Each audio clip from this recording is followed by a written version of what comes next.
Good afternoon, and thank you for joining us today on All Things Service Podcast with Nick Lambert. I, of course, am Nick Lambert. I've got my fun 80s shirt on today. I'm representing 80s nostalgia, wearing my Goonies t-shirt.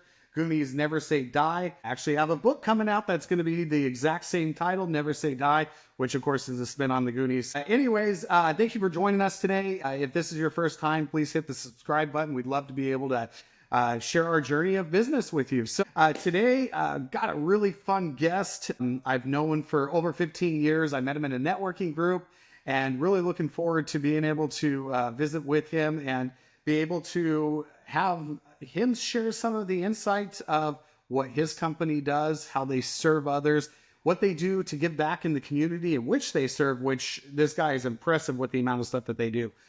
So I'm really excited to have him on as a guest. So I'm going to give you a little bio today. We are going to have Matt Jansen. He is the owner of Matt the Painter, and they are the highest rated and most reviewed painting company in Billings, Montana, South Central Montana. He's got over 18 years of residential and commercial painting. I've actually had him paint numerous projects, including my house. I don't think there's another painter other than maybe one of my staff guys that I've had for years that I've ever let paint my house. So anyways, he's passionate about giving back. His company has painted over 50 Habitat for Humanity homes, and they run community initiatives like Paint It Forward. Of course, Matt's also loves the outdoors. So when Matt is not busy working, you'll find Matt usually on the ski slopes. I live vicariously through him. I see him and his family skiing all the time, all over Montana. He also loves to do local rafting trips and explores the outdoors. So without further ado, I'm going to go ahead and bring on Mr. Matt Jansen. Matt, how are you today? I'm doing awesome, Nick.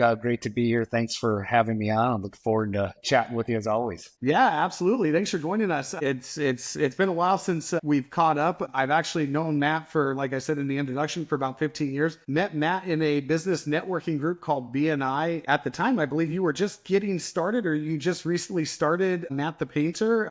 Yeah. Was that about the same time frame that you had started? Yep, roughly about the same time frame. But BNI, as you know, there's a great way to meet and connect with other people. I'm originally from Milwaukee, Wisconsin, and came out and visited Montana and just fell in love with, just as you mentioned, skiing, rafting, just all the outdoors and exploring. And there's not a better place, I think, that you can live if you're somebody that's into those activities. But moved up to Missoula and lived up there from basically 2001 through about 2007, and then met my wife, and we got married and moved down to Billings. And long about the story of why BNI, but when I moved down to Billings, I was just trying to meet people and connect, because business and life is all about relationships.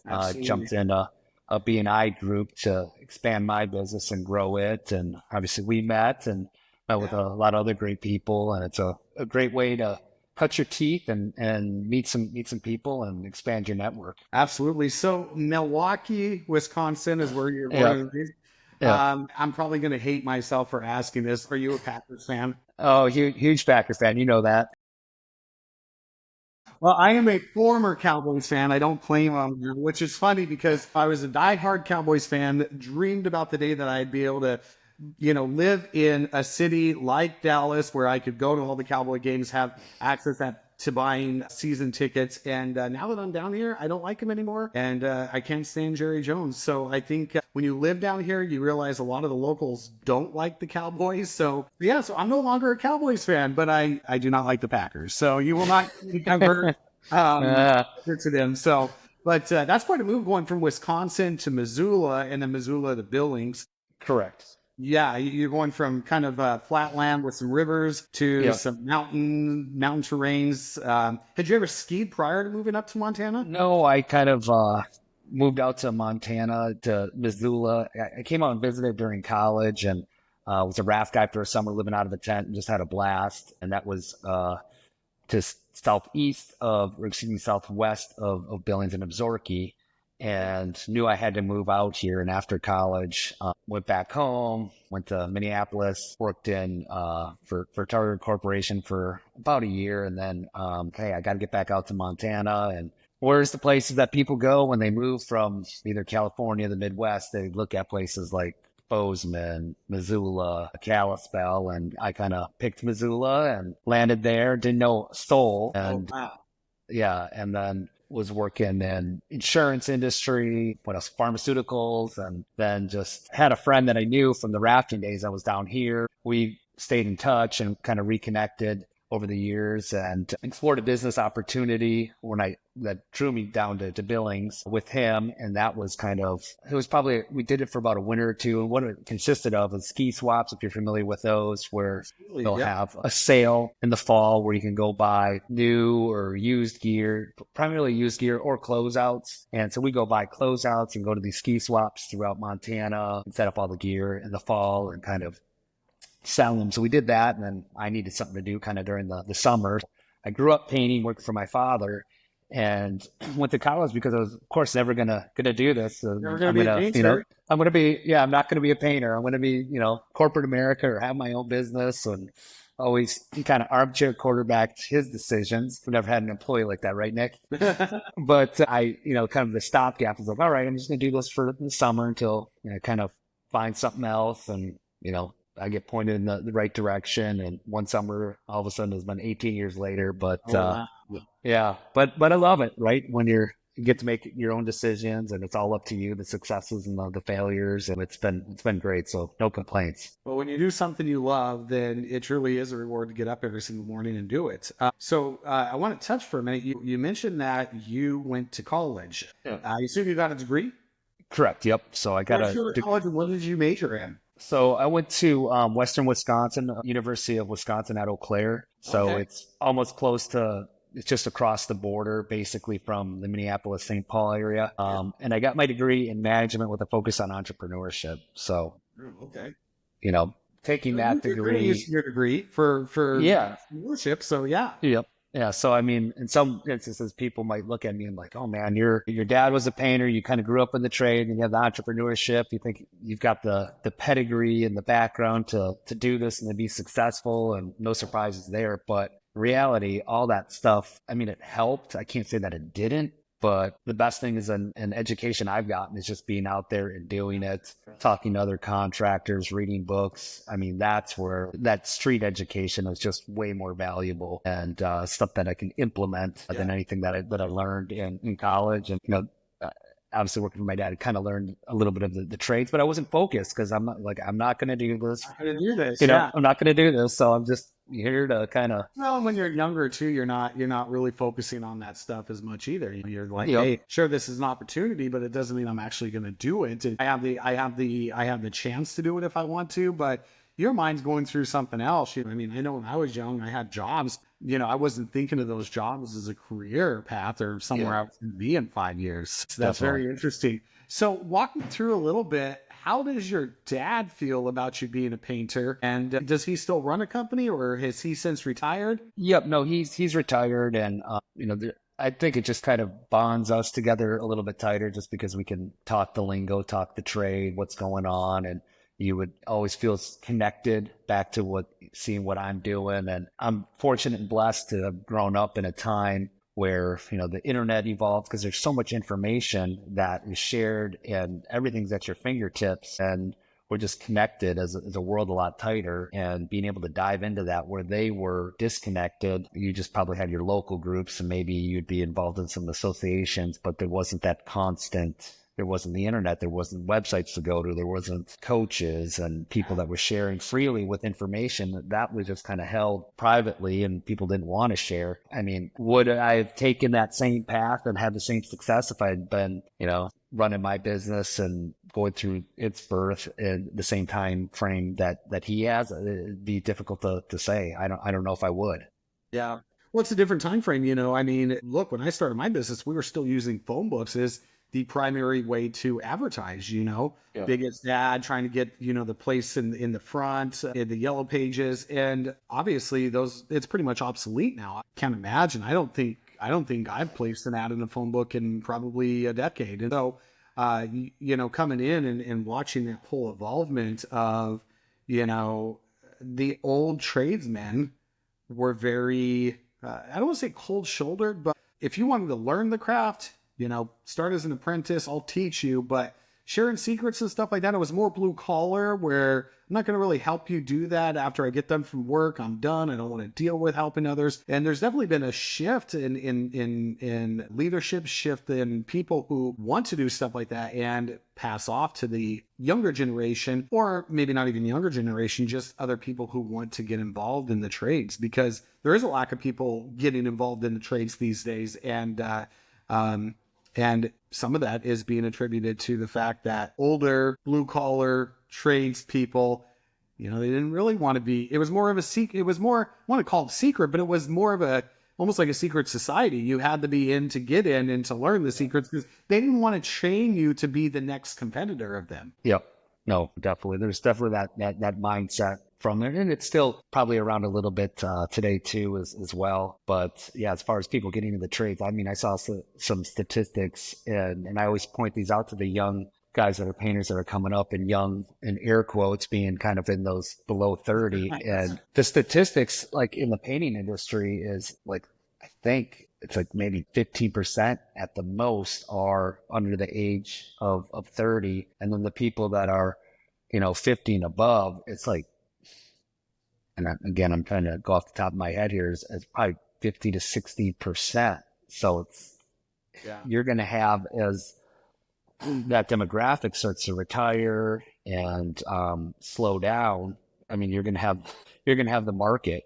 You're not going to have so many people to be able to choose from, right? So if I'm going to go into the trades and I'm going to be, whether it's a painter, an electrician, a drywaller, plumber, I'm going to go into the trades, and there's a lack of people going into the trades. That creates a kind of a domino effect. You're going to have to pay these people more to attract them to go in, which means that your services are going to cost more, which means the price of goods goes up. So in the whole trade industry as a whole, as you try to appeal to the younger generation to get them to buy into, hey, you can make a good living off of this, that obviously goods sold, cost of goods sold, services that we're into, things that you do, they're going to cost more down the road in the future. Definitely. And I always talk to too, just, with people that would possibly come on, and one of the selling points of going into the trades, right, is obviously there's a demand for it. And there's also, you're not going into debt, you're not going to college, unless, college is great for people. But I think if you're going to become like a nurse or a doctor, and you've got this certain path where you need that you can start making money right away. And then I also talk to them too. You can eventually, as you learn this trade, if you want to, you can go out on your own and start your own business, and you can be making just as much money.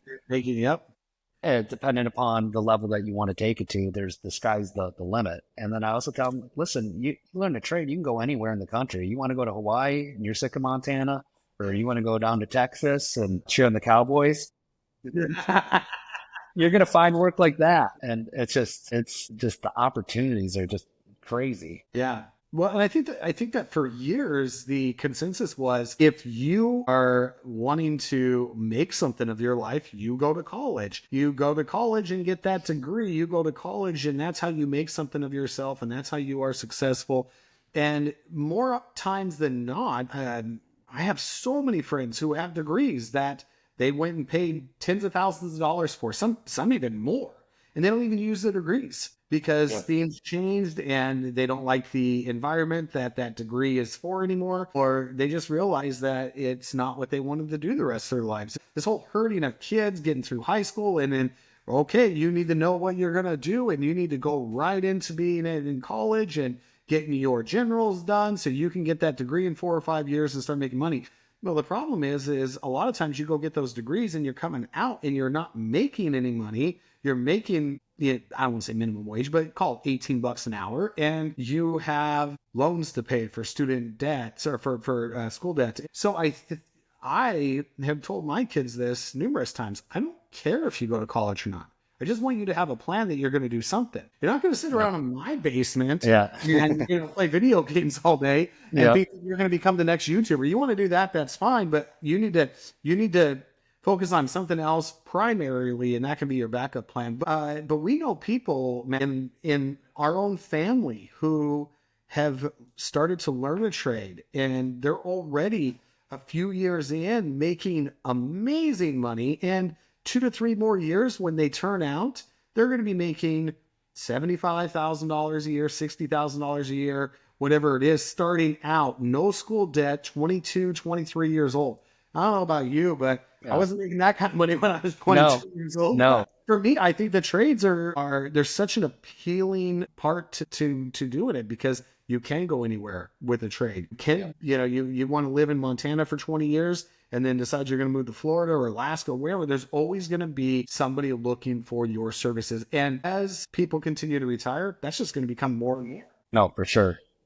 Yeah, couldn't agree with you anymore. So you started out, did you have any plans that, all right, I've started this painting company, I'm calling it Matt the Painter, and I'm going to have employees? Or was it, I'm just going to paint, make income for my own family, try to provide a better life for us, and just see where it takes us? What did that look like when you started? Yeah, I mean, it was, I'll never forget, I can still see it clear as day, as sitting at the desk and filling out everything online with the state of Montana. And there's the box on the computer. I got to type in, what's my business name going to be? And I'm like, I don't know. And my dad's business was Realty Maintenance Systems, but everybody remembered him and knew him as Mike. Nobody remembered the company name. So I'm like, I'm an overthinker, right? So I'll analyze things and to the point of analysis by paralysis, or is it go the other way around? And I'm gonna find like Matt the Painter. This is gonna be short lived, anyways. So kind of filled that out. And at the time too, it was just my wife and I. And she was a teacher, and just the two of us. So we didn't have kids. It wasn't a lot of pressure, and it was just mentioned before. It was just kind of a stopgap. Where am I going? What's gonna be my next thing? And we were just enjoying, because we were married in 2006, so this was around 2008 is when we started up everything. So we're newly married, and again, no kids, no family, and then just trying to figure things out. And then we had our first daughter, and that was leaping out to 2012, Riley. So when she was born, as you know, as you have a child, you start to get a little bit more serious with things. And that just kind of put it into overdrive, where, all right, looking at the landscape, is the business started to grow in between those years of 2008 and 2012. It's like, hey, this isn't a bad thing. I'm always focused on doing good work, quality work, being professional. The other people in town, they're good painters, good workers, but they just weren't taking it to the level that I wanted to and envision that could happen here. And they were probably more of a lifestyle business versus trying to really professionalize things and trying to grow it. And I just saw and read, just based on my business background and being, as I mentioned earlier, just connected through the internet and the different groups out there, and seeing what other people were doing outside of Montana, and looking to those resources. And I started to take some of that knowledge and incorporate it into my business, and just watched it continue to grow and flourish. Yeah, then it just kind of became, all right, what else can I do? Because I enjoy it. You're always, I think, in business, like, hey, what goals do you have? And you kind of reach a goal, and then you want to kind of say, all right, what if we go,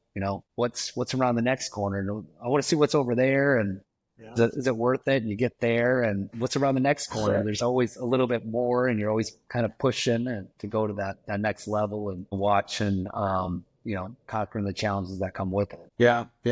I think that's also part of being an entrepreneur, is you start to accomplish things, and then it's in your blood. You're like, well, if I accomplish this, what else can I go do? What can be around that next corner? What does it look like if we do this? So at what point did you finally, how many years were you on your own before you brought in your first employee? Yeah. So, I mean, when we started, I was by myself, maybe a couple of months. And then during the summer, it's a busy season for all painters, because you have interiors going and exteriors. And I always wanted to have somebody else kind of working alongside me, just to be able to talk to somebody. And, if you're painting a whole house, there's a lot of stuff to do, a lot of steps that you're taking, and have somebody there to kind of make it feel less of eating the elephant of the project, and be able to go quicker. So I always, for the most part, had somebody with me, whether it was one person or two people.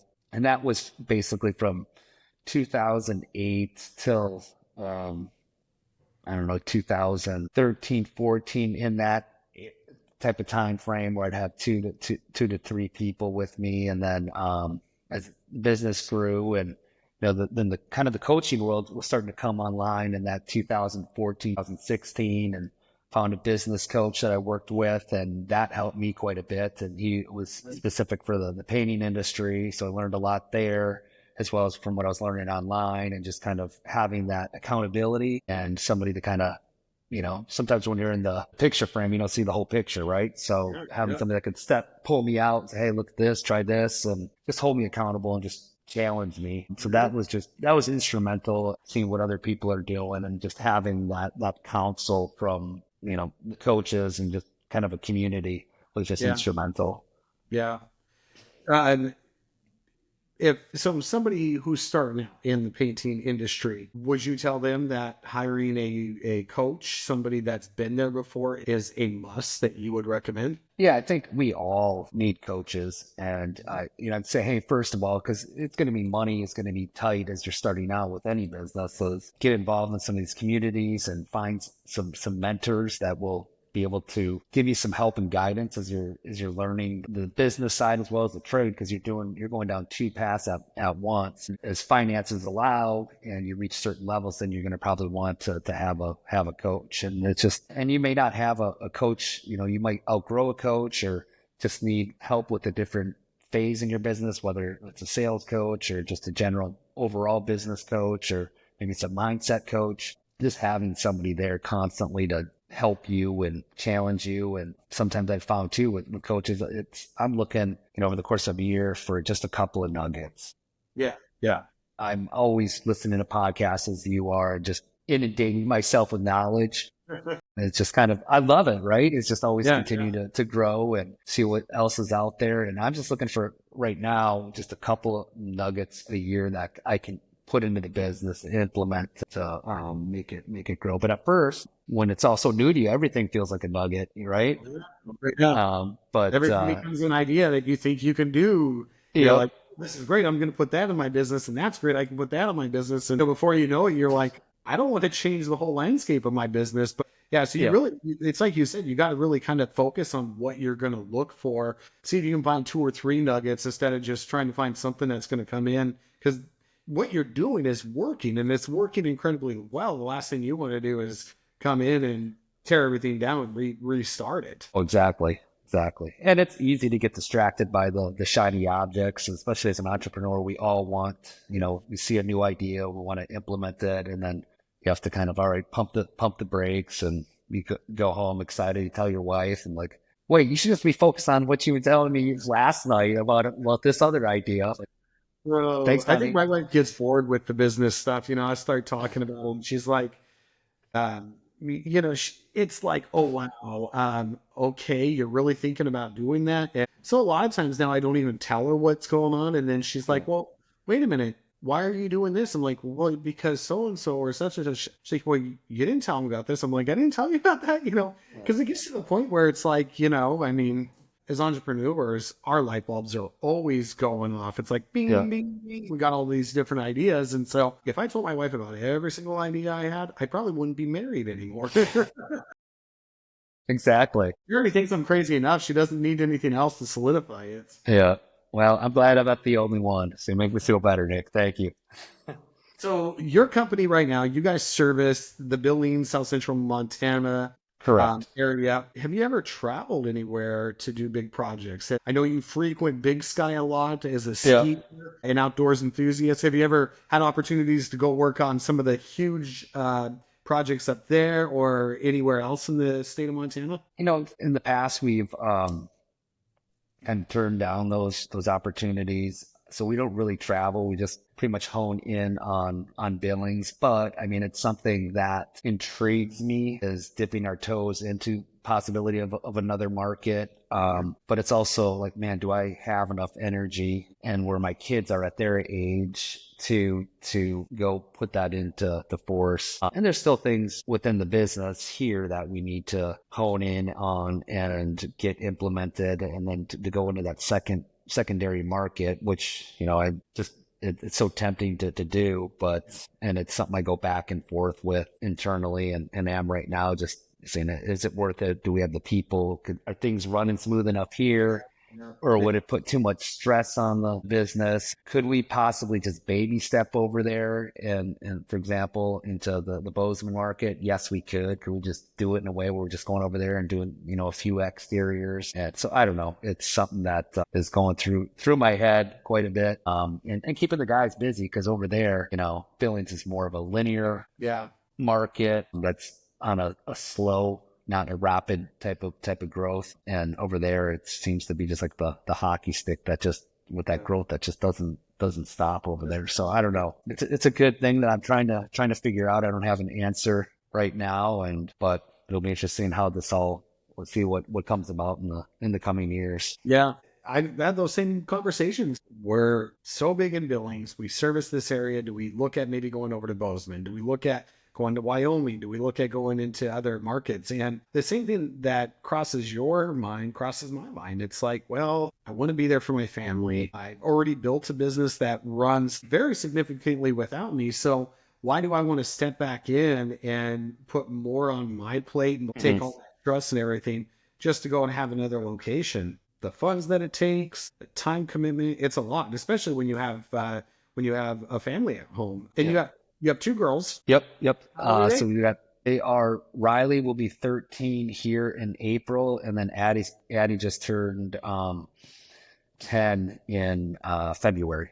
So they're at that they're in that really, really fun zone where they can do a lot of stuff by themselves, but you get a lot of opportunities to go and do stuff with them, which I believe I ran into you in the airport about a year ago, and you were headed to a Taylor Swift concert with the girls. That's right. Yeah. Well, I didn't get to go. I didn't go to the concert. They went, but I went to meet up with them there.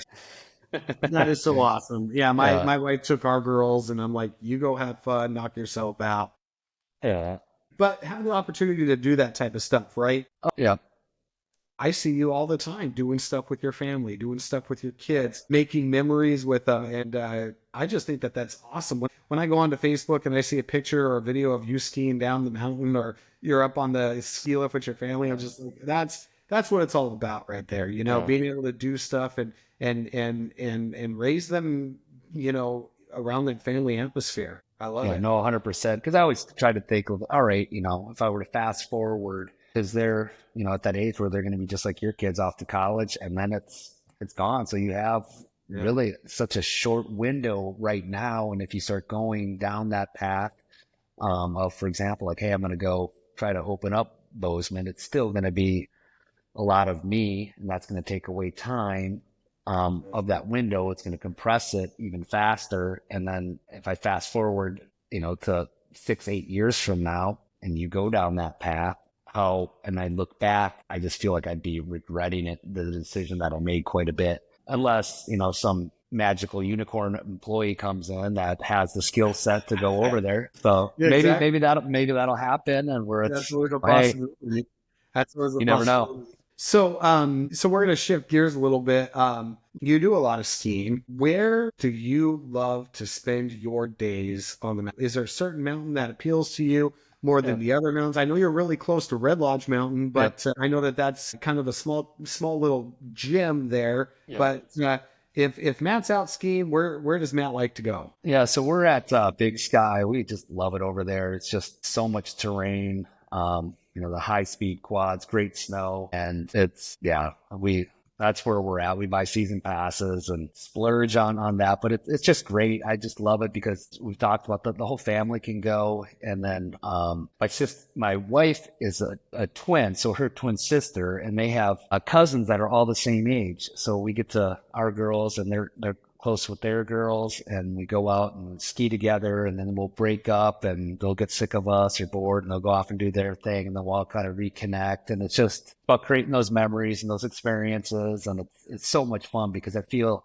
that skiing is one of those activities where we can still be together as a family, but then kind of split up and then come back together, and it's not like we're completely separated, but sometimes you are, and you're having those moments, and it's a blast. And we're out there doing it during the winter where you're cooped up a lot of times. You're getting fresh air, getting the blood flowing. and just getting some of that positive energy going. But yeah, that's our place is Big Sky. And I want to talk about some of the things that you do for the community, because you do a lot of great things. And we've had some mutual clients who have been the recipients of some of the scholarships that you've given out. yeah, I've seen some of the transformation you've made in people's lives, and it's amazing to see. And so the podcast is, our podcast isn't just about interviewing somebody who's in business or works for a business, but it's also about service. And what do you do besides your business? How do you give back to the community? How do you give back to the people that you love on? And so I want to talk a little bit about some of the things that you do with Matt the Painter as a company. I know that you do what is it? Is it called Paint It Forward? Is that the name of it?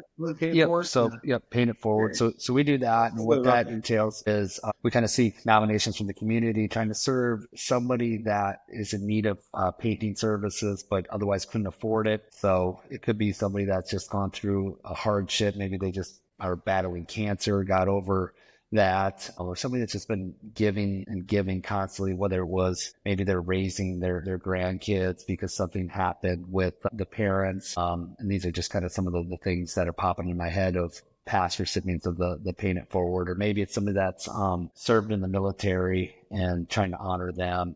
So we'll go in there, we'll seek nominations from the community. We'll look at the nominations because you'll get quite a few nominations. It's always difficult to try to pick just one.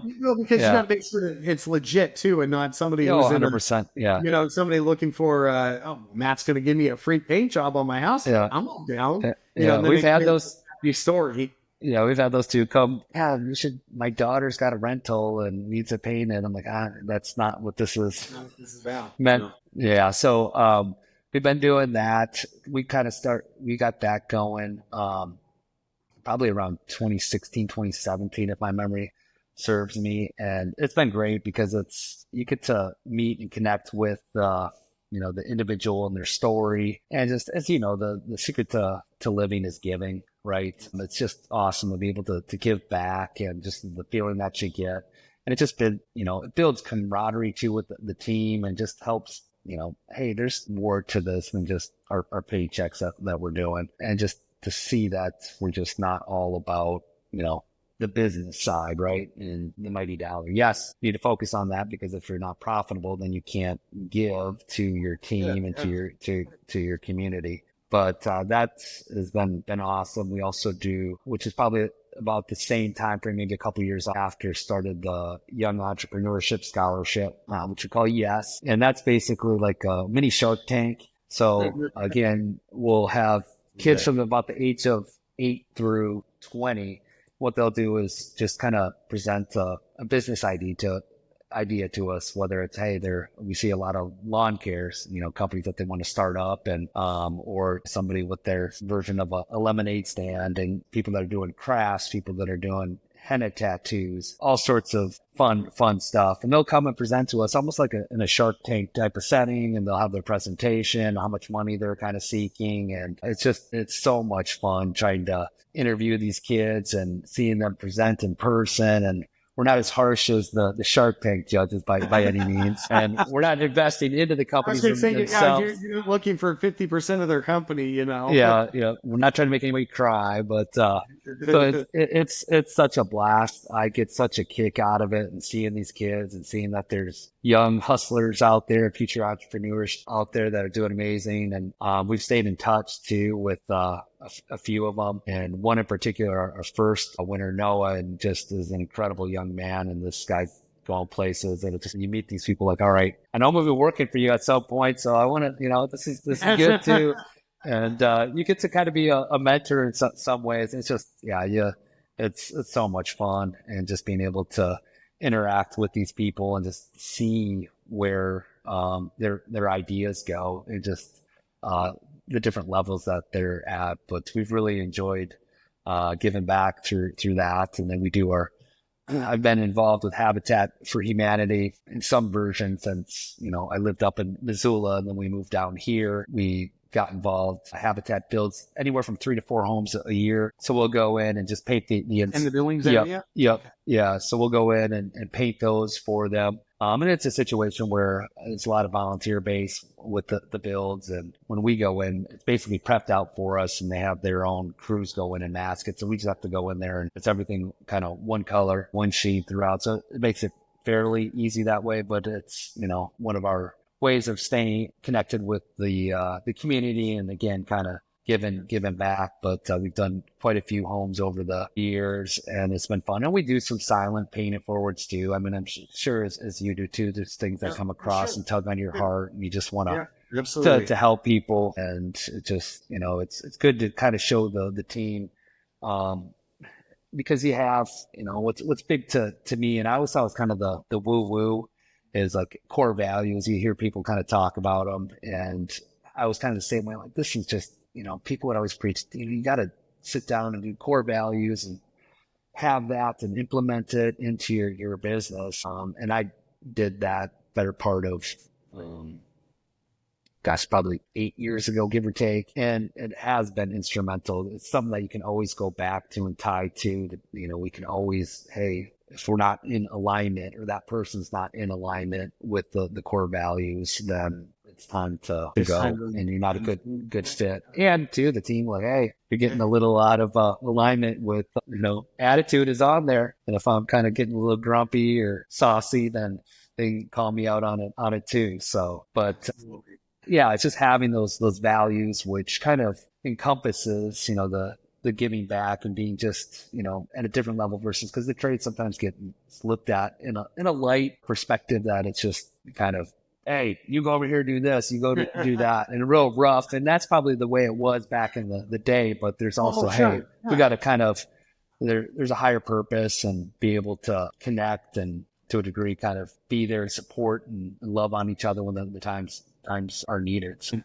Yeah, I love what you guys do with Paint It Forward and everything that you do. Like I said, you actually, I think at least 2, if not 3 clients that we've taken care of who have had hardships and ended up winning the Paint It Forward, which it's great to see those houses transform, bless them with that type of service. So love it.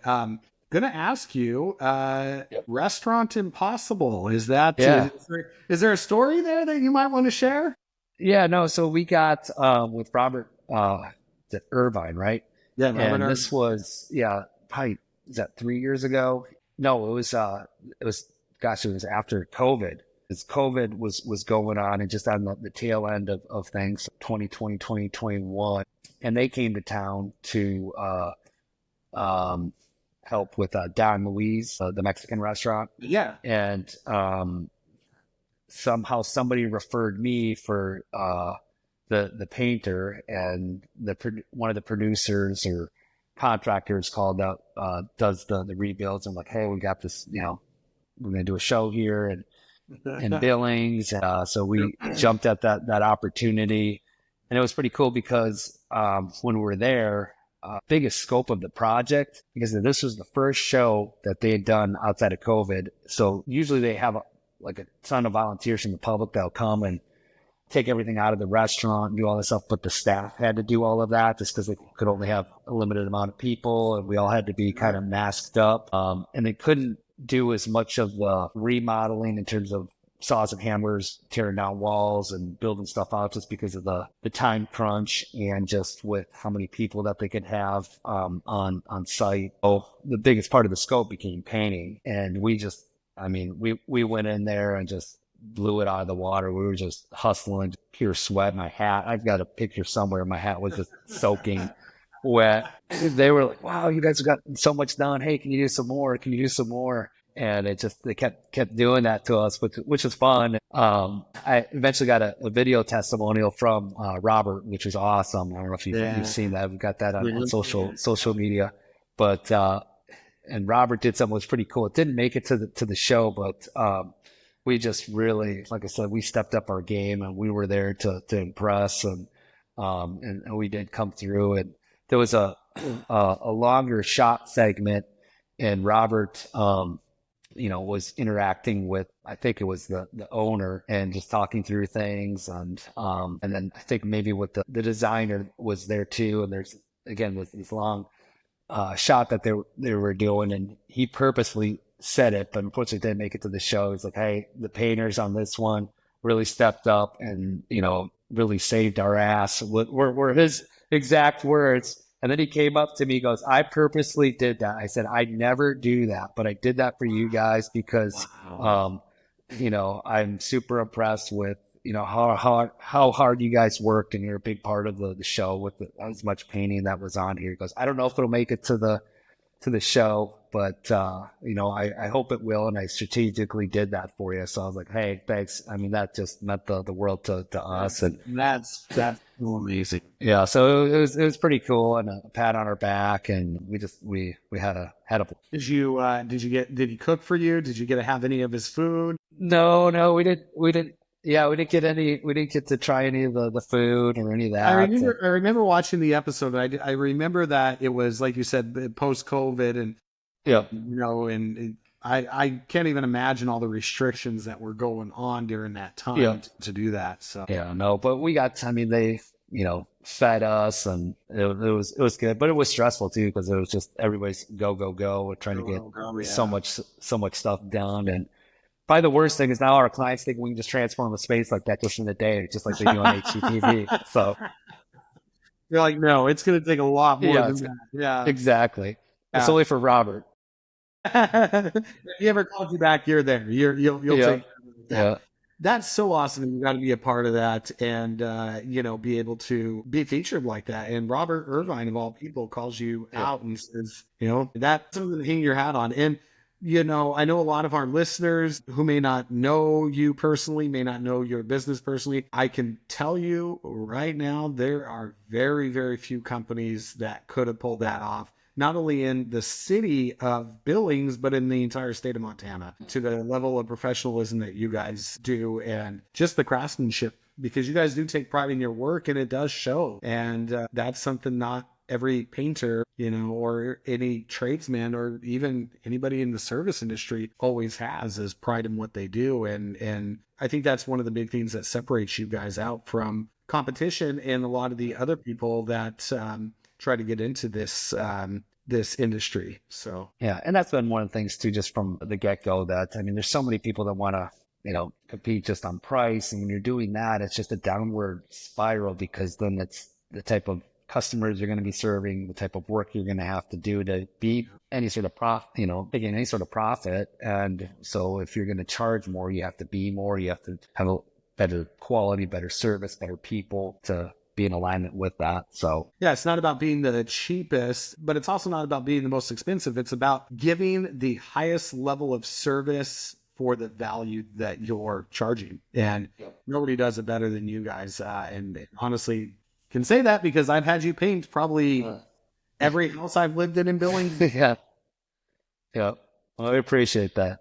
Yeah, so actually I was looking on my Facebook feed not too long ago, and when we had a house way out on the West End that got hit by hail damage, this is probably like 12, 13 years ago, and the transformation pictures were on my memory feed, and I'm just like, man, I still remember that. I still remember fighting with the insurance company, and because they, you weren't that much more than what they wanted to pay, but insurance companies only can pay so much, and it was amazing before and after pictures. So kind of drove by that house. I drove by that house the other day.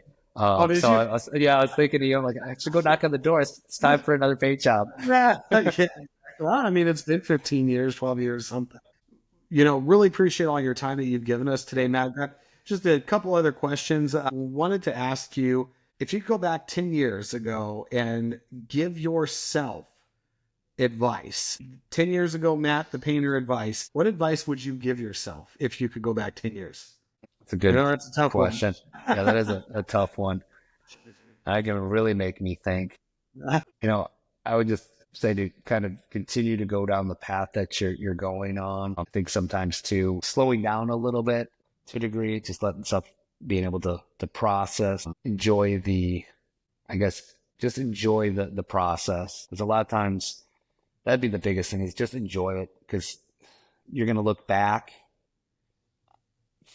in the future at this point and yeah, man, that was the fun times. That was the times when we job meant so much. Like, sweet, we got another job versus, oh man, I got the guys busy for another day. Okay, gotta get another one.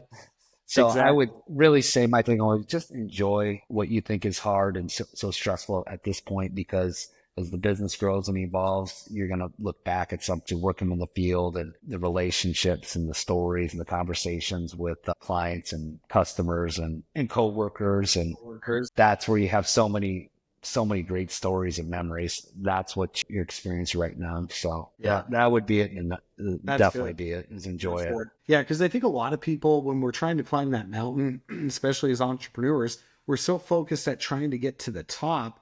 A lot of times we're not enjoying the process of taking each stake and driving it into the ice and getting that next foot ready for the next, foot that you're going to go up. So I think as entrepreneurs, we don't do that because we don't enjoy the moment because our eyes are so fixated on where we're trying to go, especially if you're a visionary leader, which I know that you definitely are. So I find that in my own life that, that's been something that I try to do a lot more of, is just slow down, enjoy where Yeah. God has me right now. May not be where I want to be at the time, but you know what? It's on the path of where I want to go. And that's important. And just being present too, because Being sometimes present. a lot of times, right, you're there physically, but not there mentally. Yeah. And being there for everybody, not just those that you're working with, but more importantly, your family. I know you love movies from the 80s because I actually ran into you and your family at the Babcock years ago when they Yeah. were doing the showing of Goonies on the screens. I remember, so I know that you've obviously are a fan. Yes, I was gonna say. So did you know that they're making a second one? No, I did It is, really. it's been rumored for years. It's been rumored for years. But they actually, Richard Donner, who was the producer, and there's always a point in my podcast, Matt, where I'm going to tell you useless facts that you really don't care to know. But then afterwards, you're going to be like, that's kind of cool. I'm glad I know that. So Richard Yeah. Donner, who produced, or not produced, but directed The Goonies, he passed away, I want to say maybe a year or two ago. But for the last 10, 15 years, it's been highly rumored that they were going to do a second Goonies. And the key was trying to get all the people involved and come up with a story that everybody would like. They actually finally have a company or people working on a script. Richard Donner's, I believe his daughter is set to direct it. And they're aiming for a end of 2026 or summer of 2027 release. So they're going to be making a second Goonies, and my understanding is it's kind of playing into that nostalgia that like Ghostbusters and a lot of these other ones do when they Sweet. it's not necessarily a reboot, it's a continuation where they bring back the characters and we see them as adults and where they're at, and now maybe it's their kids getting involved in, going on some adventure with treasure or whatever the script calls for. But I'm pretty excited about it because I love Goonies, and for me, when I heard it, I was like, oh, that's a really fun thing to look forward to. So Kind of like what they did with Cobra Kai and the Karate Kid. yeah. Did So you watch that? I just finished the last series, but yeah, I love the whole thing. Oh I man, like the first few seasons the better, but I felt like the yeah. last season they did a pretty good job closing. I was kind of I scared with it, but I felt the exact same way. And that was one of the things when it first came out. I remember watching it. It wasn't on Netflix. It was on YouTube. So, yep, that's right. yeah, you had to have and I believe you had to have the YouTube Premium or whatever to get it. So Yeah, I subscribed, paid for it, watched the first episode. I'm like, oh, this is good. The nostalgia, the soundtrack, and the music. And, the big question for years in fandom theory was, whatever happened to Johnny Lawrence? And not only that, was Johnny Lawrence really the bad guy, or was it Daniel LaRusso, yeah, And so you see some of those fan-made videos that go back and forth, but I loved how they actually, the writers and directors of Cobra Kai played into that whole scenario where Johnny never thought he was the bad guy. He actually, I was being harassed by Daniel, and so it's just, I love that like you said, the first couple seasons were great. It kind of, after a while, but this last season was fantastic. And the way they ended it all, yeah. I watched the first season by myself. And when the second season came out, we were snowed in at a cabin. And I told my wife and kids, I said, just watch one episode. If you guys hate it, I'll turn it off. So we watched the very first episode. They were hooked. So I had to rewatch the whole first season with them, the second season. And then, after that, it became big watch parties. My cousins or my nieces and nephews would come over and, when it would premiere and everybody would watch it. So it's kind of growing up the last 6-7 years with my kids as they grow up too. So it's been fun to do. That's awesome. Well, Matt, I really appreciate your time today. I think we have had some really great conversation, and I know that there's going to be some things that people out there that are listening are going to find very helpful and very useful. I've got some information that we'll be plugging in when we get this out so people know how to contact you and find you. Are there any last words you want to leave our listeners with today? Not necessarily off the top of my head. I just say, hey, continue to forge on your path and connect with people, look for resources, and don't get too frustrated or down on yourself. No matter where you are in your journey with your business, there's always somebody out there at a different stage. And one thing I've always told myself too is, hey, somebody out there is succeeding and doing what you're doing and doing it better, that has not the same, that has harder circumstances to overcome. So if they can do it, why can't you? Love it. I love it. Great advice for our listeners. So I end every podcast with a couple different sayings. So I'm going to end that with you today, Matt. First thing is I like to say, love everybody always, especially because we don't know what anybody's going through at any given times. And then may the best of your past be the worst of your future. Love it. Well, thanks Awesome. for having me on, Nick. Thanks for your time today, Matt. I really appreciate it.